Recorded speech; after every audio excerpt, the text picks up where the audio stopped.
Itu wajar menurut saya. Manusiawi lah, unik Ya. kayak gitu. Yang sedih itu bukan Pak Rumana, Pak. Rumah ini kan bukan setahun 2 tahun di sini, Pak. Saya di sini kan udah 20 tahun. Dari Sampai tahun berapa? Dari tahun saya ke sini anak-anak tuh masih SD, Pak.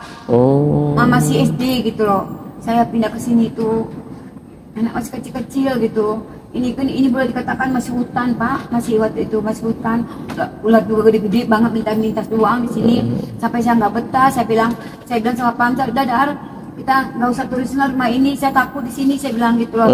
Apa namanya? Ularnya gede-gede, sepi banget loh.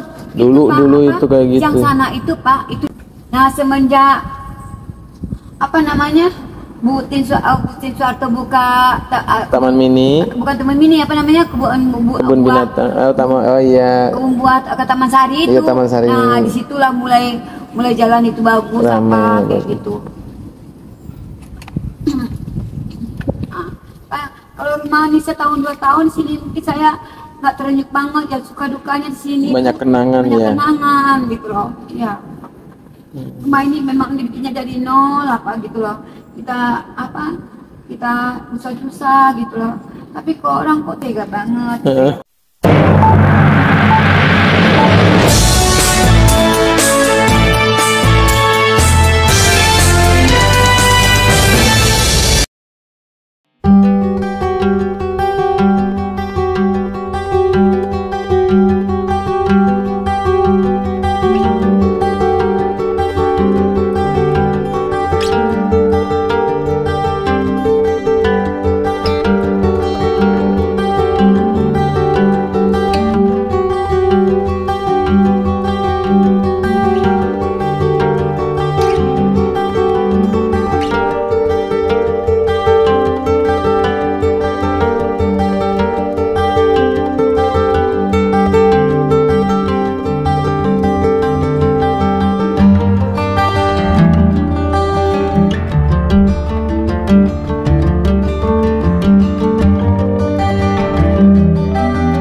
Assalamualaikum pemirsa Media Warga News di mana saja Anda berada. Saat ini saya berada di Pengadilan Negeri Cibinong ya.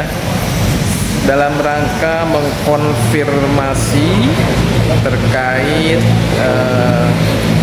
gugatan perdata atas nama Amzar Arlis nomor perkara 266 garing PDTG garing 2021 PN Cibinong ya. Karena perkara ini sempat ditolak oleh Pengadilan Negeri Cibinong dengan alasan eksepsi dari penggugat ya, yaitu dari pihak Helmani, BCA dan KPKNL. Dengan Pak Siapa? Dengan Pak Siapa? Masuk pertemuan dan saya yang melakukan saya konfirmasi dulu kan ada Pak Menteri itu melakukan banding ke PT Bandung. Kemudian bandingnya ini ditolak PT Bandung, penyebabnya adalah PT Bandung tidak menemukan adanya bukti kuat untuk karena di sini saya melihat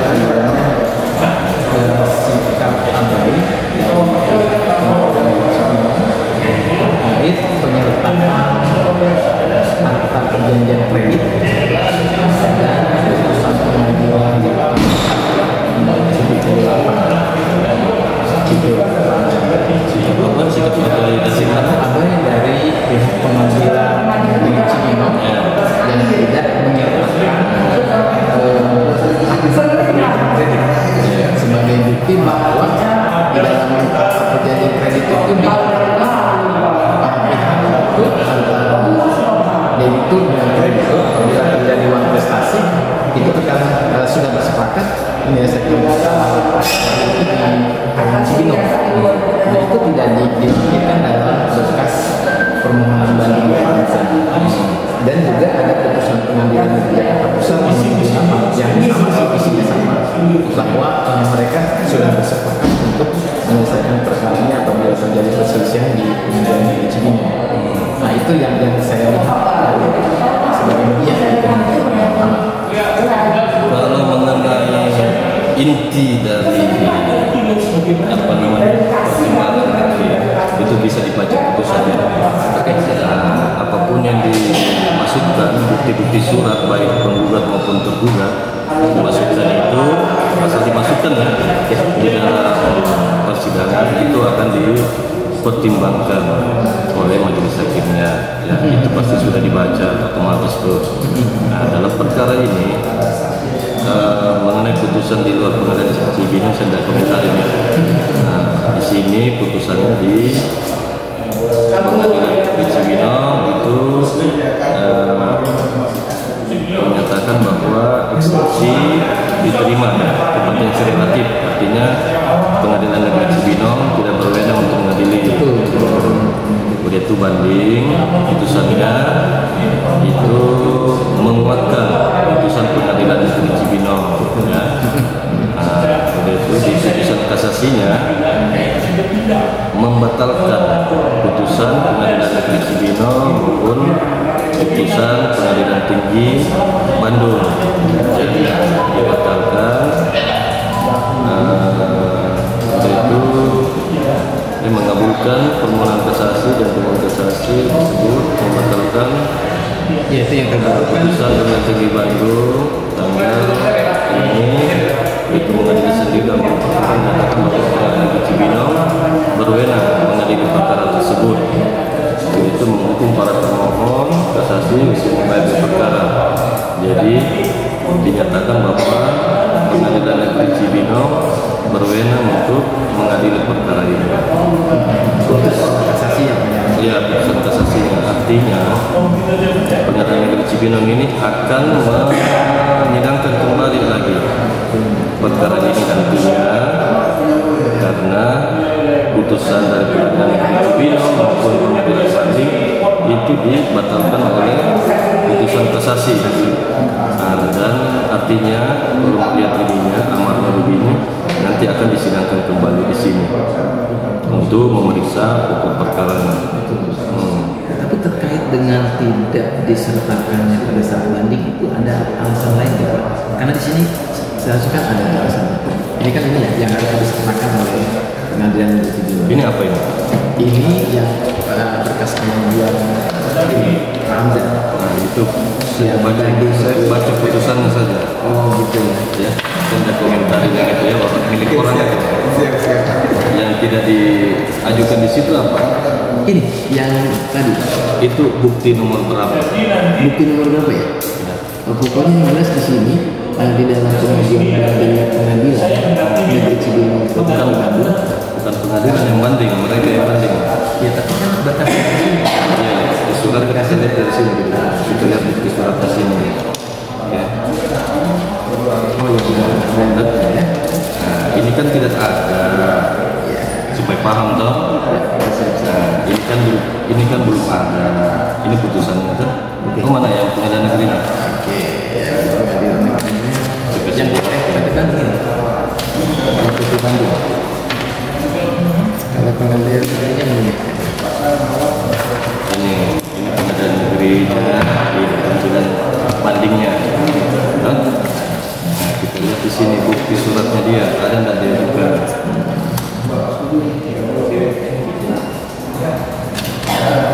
Tadi saya tampil banyak. Coba di saya baca dulu.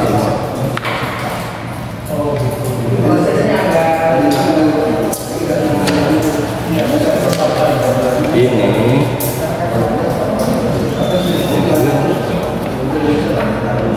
halaman lain yang mana nih? Halaman 1 sampai itu. 1 sampai? Ini kan halaman 1 sampai 59. Ada selebihnya. Itu bisa jelaskan.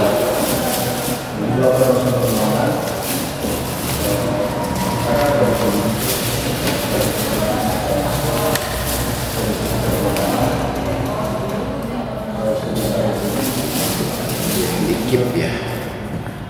Ada tim eksekusi.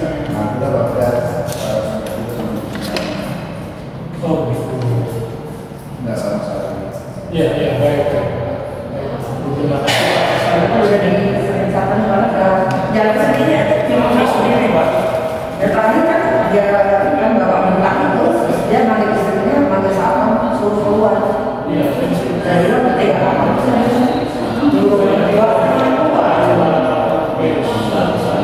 kan mau baik-baik aja Pak. Kan memang keduanya punya adik. Jadi Suaminya dalam perkara ini itu bukan mengenai sengketa kepemilikan, tapi ini mengenai pelelangan, ya.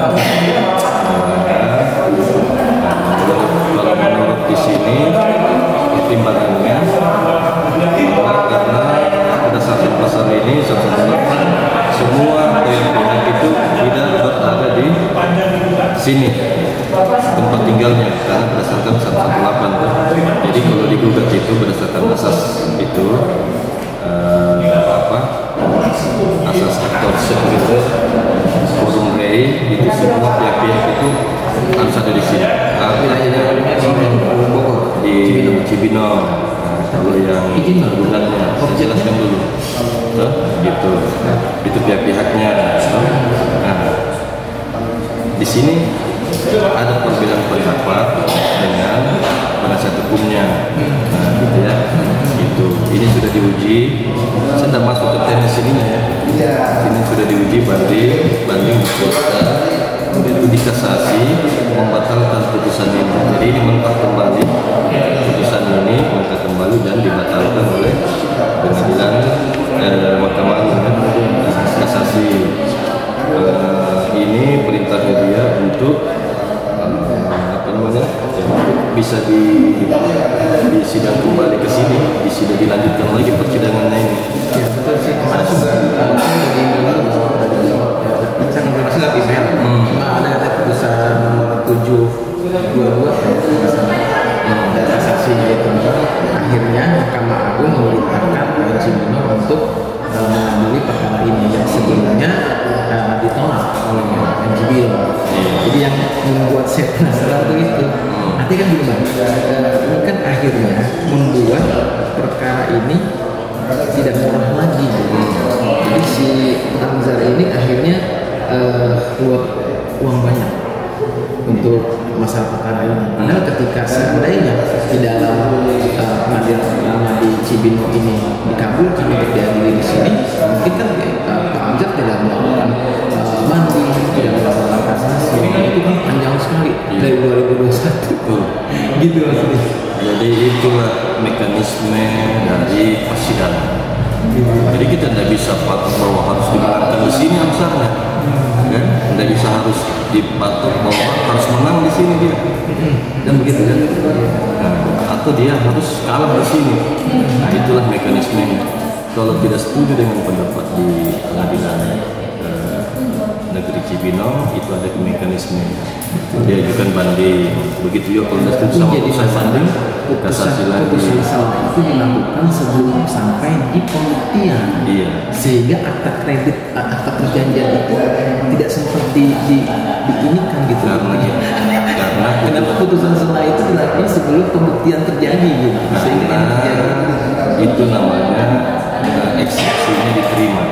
Eksepsi itu sebelum masuk pokok perkara ada namanya eksepsi mengenai kewenangan. Pengadilan negeri Cibinong berwenang tidak untuk mengadili ini. Kalau dia punya kewenangan otomatis dia periksa.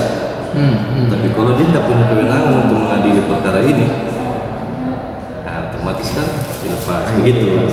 Nah, dasarnya apa bang? Ketika mengatakan bahwa PN Cibinong tidak mempunyai kewenangan, padahal objek lelangnya itu ada di Cibinong wilayah hukumnya. Itu eksepsinya dari tergugat. Nah, itu harus dibaca tuh. Kalau sarjana hukum enak dijelasin. Eksepsinya dia ada dari tergugat kan? Nah, tergugat mengajukan eksepsi. Nah, sudah itu eksepsinya itu dikabulkan oleh Pengadilan Negeri Cibinong sehingga putusannya demikian mengabulkan eksepsi mengenai kewenangan relatif, kompetensi relatif, menyatakan Pengadilan Negeri Cibinong tidak berwenang untuk mengadili perkara ini menurut majelis hakim ini. Karena tidak berwenang memeriksa sehingga tidak dilanjutkan untuk pemeriksaan pokok perkara. Nah begitu. Kalau misalnya dia tidak punya kewenangan, dan periksa dulu pokok perkaranya. Tapi kalau punya kewenangan, Pengadilan Cibinong punya kewenangan nih, ya sudah dilanjutkan untuk pemeriksaan pokok perkara. Gitu. Paham? Itu namanya eksepsi. Sampai di situ saya paham. Ya. Tapi mengapa ketika setelah putusan kasasi memerintahkan untuk itu, lalu kemudian PN Cibinong mau melanjutkan? Kalau sudah diputus dari putusan kasasi, kita lihat lagi amarnya mana amar putusan kasasinya. Adanya di HP gua. Ada sih memerintahkan PN Cibinong untuk ini dia. Abang pasti punya. Jadi mengabulkan permohonan kasasi dan permohonan kasasi yang sah dikabulkan. Setelah itu dua membatalkan putusan Pengadilan Tinggi Bandung. Tinggi Bandung tanggal 2 Juni 2022 ia menguatkan putusan Pengadilan Negeri Cibinong. Sudah tunggu sendiri menyatakan bahwa Pengadilan Negeri Cibinong berwenang mengadili perkara tersebut. Nah, jadi berdasarkan putusan ini kasasi ini akan dilanjutkan lagi untuk pemeriksaan pokok perkara. Begitu ya? Bikin foto ya? Bikin foto ya? Ya. Jadi berdasarkan putusan kasasi ini Pengadilan Negeri Cibinong akan melanjutkan lagi untuk pemeriksaan pokok perkaranya karena ada perintah dari putusan kasasi. Gitu. Jadi nanti pokok perkaranya akan diperiksa lagi. Banyak digelar di sini bang. Ini kan kemarin mengenai eksepsi kewenangan. Jadi pertimbangannya Belum masuk ke perkara ini. Masih seputar kewenangan untuk mengadili. Kalau misalnya Pengadilan Negeri Cibinong mengatakan bahwa oh ya kami berwenang nih, persidangan itu dilanjutkan untuk pemeriksaan pokok perkara, pemeriksaan bukti-bukti surat, saksi-saksi. Kira-kira apa sih yang menjadi pertimbangan Pengadilan Cibinong ini untuk mengadili atau tidak mengadili perkaranya? Baca putusannya. Tinggal dibaca putusannya. Nanti kembali ke eksepsi lagi, enggak? Nah iya, itu namanya eksepsi. Pertimbangannya kenapa dia tidak berwenang karena ada eksepsinya berdasarkan ini pertimbangannya. Jadi nggak bisa berdasarkan kepada bahwa di dalam akta perjanjian kredit mereka itu ulang lagi itu namanya. Makanya saya bilang tadi ini mengenai eksepsi belum masuk ke situ. Belum masuk itu namanya pokok perkara. Ini baru mengenai kompetensi kewenangan mengadili. Kalau ini sekarang nanti perintahnya putusan kasasi bahwa dia mengatakan bahwa Pengadilan Negeri Cibinong berwenang diperiksa sekali lagi, maka masuklah di situ semua bukti-bukti suratnya, aktanya misalnya akan dipertimbangkan satu persatu sebenarnya, akan dipertimbangkan. tidak akan sampai kepada pembuktian. Sampai pembuktian. Jadi udah pasti Ini mengenai kompetensi sudah clear. Nah, itu nanti pembuktiannya di situ. ya, artinya sidang yang akan digelar nanti akan sampai kepada pembuktian. Iya, karena sudah masuk di situ perintahnya putusan kasasi begitu. Begitu ya. Jadi akan Nanti dia bukti-bukti suratnya semua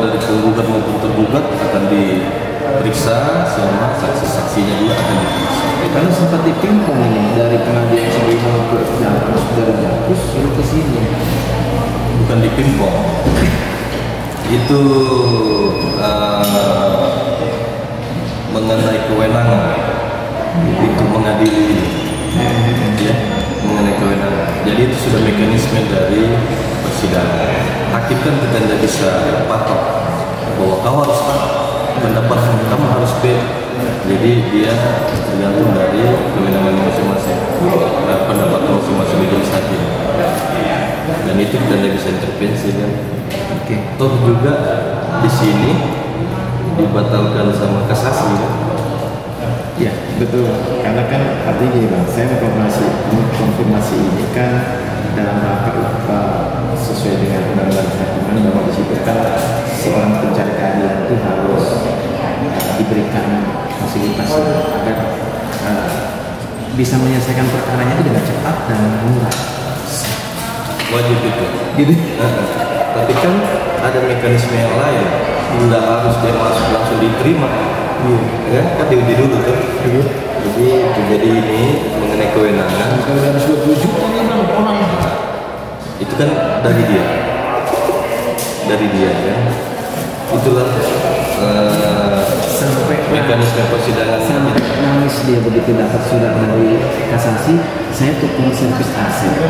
Duit dari mana saya harus bayar lagi? Dia kasih tahu kwitansinya ke dia dari awal dia yang Kalau dia tidak punya duit, dia tidak punya, ajukan lagi permohonan di sini. bisa seperti itu. Untuk berperkara tanpa biaya. Nanti diuji lagi sama hakim. Nanti ketua pengadilan akan menunjuk salah seorang hakim untuk memeriksa permohonannya dia untuk beracara di sini bersidang secara pro dewan. Itu diperiksa cuma secara cuma-cuma. Diajukan di sini. Kalau misalnya dikabulkan, otomatis dia punya biaya-biaya itu dia tidak akan keluar. Jadi yang akan menentukan dari hakim juga ya? Hakim juga akan diperiksa lagi, betul tidak ini dia tidak punya misalnya duit, karena kan ini persidangan ini dibayar semua ke diskor ke kas negara, bukan hakim yang ngambil. Iya. Kan diskor ke kas negara semua. Tapi apakah memang juga biayanya juga kita gitu bang? ada Saya lihat kwitansinya ada kwitansinya semua, ada kwitansi dan itu resmi diskor ke kas pengadilan. Jika masih ada sisanya, itu akan dikembalikan ke para pihak. Itu persidangan yang dulu. Sekarang mulai 2023 ini biaya-biaya itu sudah relatif sangat murah karena kita sudah kerjasama dengan kantor pos untuk melakukan pemanggilan para pihak. Jadi biayanya itu satu kali panggilan cuma berapa? 14.000, 15.000 suratnya. Kalau dulu kan satu kali panggilan memanggil para pihak, satu kali panggilan misalnya bisa sampai 200-an. Karena diperhitungkan biaya bensin, biaya waktu. Thank you. Ya.